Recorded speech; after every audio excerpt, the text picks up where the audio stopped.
Bonjour et bienvenue dans cette nouvelle série de vidéos qui se propose d'expliquer le livret thématique La planification écologique.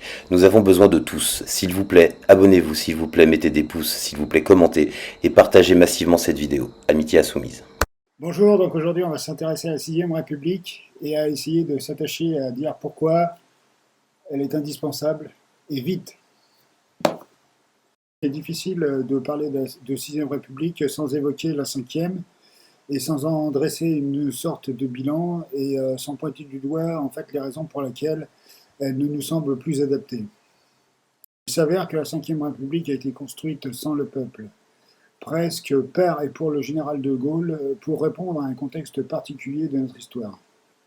Toutefois, avec un contexte différent, cet uniforme taillé sur mesure pour le général de Gaulle a montré ses limites, comme on a pu le constater avec certains de ses successeurs, pour qui l'uniforme taillé sur mesure était en fait tout simplement trop grand.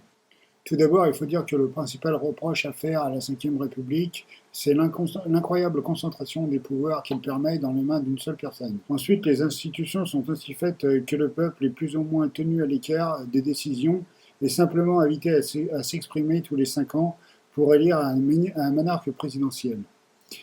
Le peuple a finalement assez peu de contrôle sur ses élus. Ce que nous proposons de changer par l'intermédiaire de l'introduction du RIC dans un premier temps et aussi par la révocabilité des élus, qu'il s'agisse d'élus locaux, départementaux, régionaux, voire jusqu'au président de la République. Et c'est justement par le biais d'un changement de constitution et par l'établissement de la constituante qu'on compte le faire, ainsi que de mettre fin à l'irresponsabilité des élus. Encore, on va nous dire, mais vous n'avez pas peur? Vous n'avez pas peur de l'instabilité que cela va engendrer? Eh bien non, en fait, parce que ce genre de choses se pratique dans beaucoup de pays du monde et dans plusieurs États des États-Unis sans que cela soit plus problématique que ça. Au contraire. Cela permet de s'assurer que les élus tiennent leurs promesses de campagne, que le peuple puisse exercer un certain contrôle sur leurs actions du quotidien. On nous dit souvent que la Ve République, en fait, c'est la stabilité, ce qui est tout à fait discutable.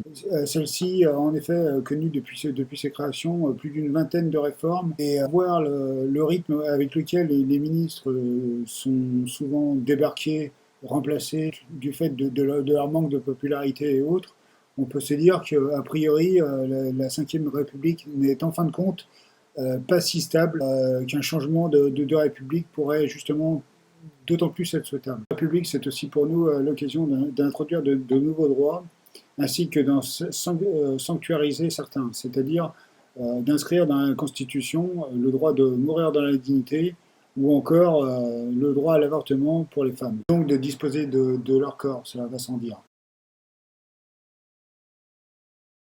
Encore, on va nous dire, mais vous n'avez pas peur? Vous n'avez pas peur de l'instabilité que cela va engendrer?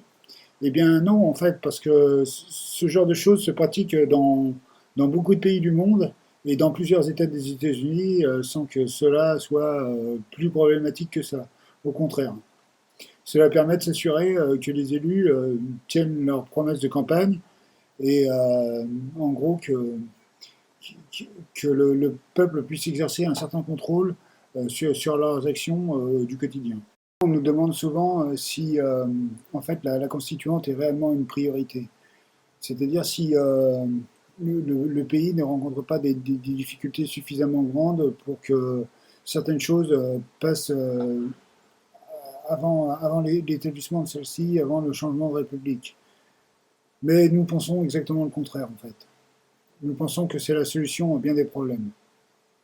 Je pense que le fait qu'on pose régulièrement cette question, en fait, témoigne de la complète déconnexion des médias et d'une partie de la classe dirigeante avec le reste de la population. En témoigne le mouvement des Gilets jaunes. On rappelle sans cesse que le mouvement des Gilets jaunes s'est créé concernant la hausse des prix du carburant. Il s'agit de ne pas occulter ce qui s'est passé justement durant le mouvement des Gilets jaunes. Car certes, nous sommes partis d'un ras-le-bol fiscal et des hausses du carburant, mais très rapidement, les revendications du mouvement ont changé de nature et se sont portées davantage sur les problèmes institutionnels sur le droit de la population à s'impliquer dans les décisions prises dans les hautes sphères, en quelque sorte. En fait, la constituante nous paraît comme quelque chose de vraiment bénéfique et d'urgent. Prochainement, nous vous inviterons à en savoir plus à la fois sur les modalités de la constituante ainsi que son calendrier relatif. Nous souhaitons donc que vous puissiez nous aider à faire connaître le programme, à faire avancer nos idées et qu'en fait adviennent les jours heureux et les jours meilleurs pour tout un chacun. Merci à vous de votre attention. À bientôt. Amitié insoumise. Une petite surprise. Je vous ai compris. Vive la France! Si tu aimes notre travail, n'oublie pas de t'abonner, n'oublie pas de mettre un petit pouce, n'oublie pas de partager massivement. Amitié insoumise.